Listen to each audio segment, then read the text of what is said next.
Et comment est-ce que tu te sens quand tu te rends compte qu'il y a quelque chose, qu'il y a une étincelle entre Paga et Julia? C'est-à-dire qu'il y a une étincelle entre ton ex, en tout cas celui avec qui tu avais un lien, et ta copine. Et ma copine.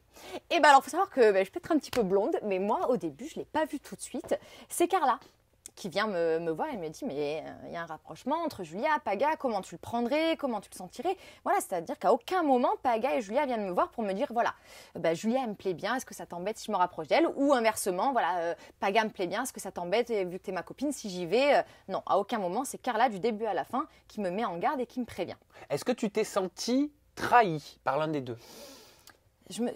Honnêtement. Trahi, c'est un grand mot, Ouais. mais ça m'a touchée, en tout cas, plus venant de la part de Julia que de Paga, qu'elle ne vienne pas me voir pour me dire droit dans les yeux, voilà, Paga me plaît, est-ce que ça t'embête? Non, il a fallu que ce soit moi qui aille voir Julia pour lui dire, écoute, voilà, si tu veux faire quelque chose, vas-y, mais moi, sois franche avec moi, ne fais rien derrière mon dos. Qu'est-ce qu'elle t'a répondu?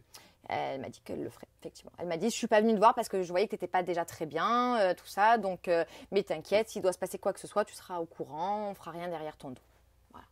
Et ça t'a attristé? C'est pas facile. Ouais. Je pars à Sydney, on est en petit groupe.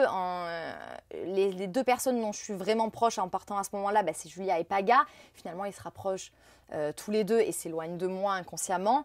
C'est pas évident à ce moment-là pour moi. Est-ce que c'est à ce moment-là que toi, tu t'es un petit peu éloignée? Ouais. Parce que je t'ai senti un petit peu moins présente que dans les débuts, tu vois. Tu étais beaucoup plus fraîche, beaucoup plus dynamique, beaucoup plus spontanée. Là, je t'ai senti t'éteindre petit à petit. C'est exactement ce qui s'est passé. Je me suis sentie mal parce que je me suis sentie seule. Commencer. Julia et Carla à Sydney s'entendaient très bien. Moi, j'avais pas ces mêmes affinités-là. Jérémy et moi, on s'entendait pas, c'est pas une surprise. Et voilà, Nicolas venait d'arriver dans l'aventure, je le connaissais pas encore très bien. J'avais plus de repères. Ça a été dur. Psychologiquement, ça n'a pas été évident. Comment tu l'as vécu ça? Tu pleurais tous les jours, non? Non, je pleurais pas tous les jours, mais j'ai eu un moment, oui, où j'ai pleuré. Voilà, quand on s'est disputé avec Paga, il y a eu une très grosse dispute. Il n'a pas été tendre. Et donc, du coup, là, par contre, j'ai craqué. Voilà, il m'a dit, oh, t'es jalouse, t'en fais des tonnes, entre toi et moi c'était rien, c'était qu'une histoire de bisous, de 2 jours, t'en fais des caisses, t'es arrivé ici, t'as voulu me mettre la corde au cou, que je sois que pour toi, et là du coup tu veux me gâcher mon aventure à m'empêcher de me mettre avec quelqu'un d'autre, enfin voilà. En gros, il n'a pas vécu le truc du tout de la même façon que toi. Au début on dirait que si, mais en fait a priori pas du tout, il retourne un petit peu sa veste, sa version des choses, donc moi je me sens agressée, je me sens blessée. J'ai l'impression que dès le début, en fait, s'il avait pu aller vers Julia, c'est vers elle qu'il serait allé. Que là, il s'est senti obligé de venir vers moi.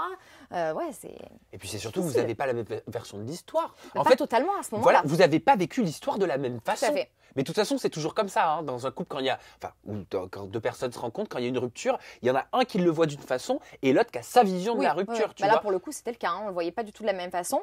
Et lui, je le bloquais pour le reste.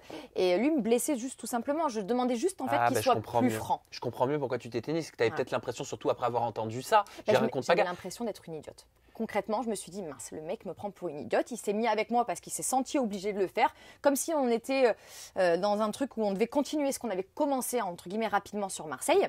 Et voilà. Et en fait, qu'il n'en avait pas envie, qu'il l'avait fait un peu par obligation. Et moi, c'est ce que j'ai ressenti, ce qui me fait comprendre, plus ou moins, limite.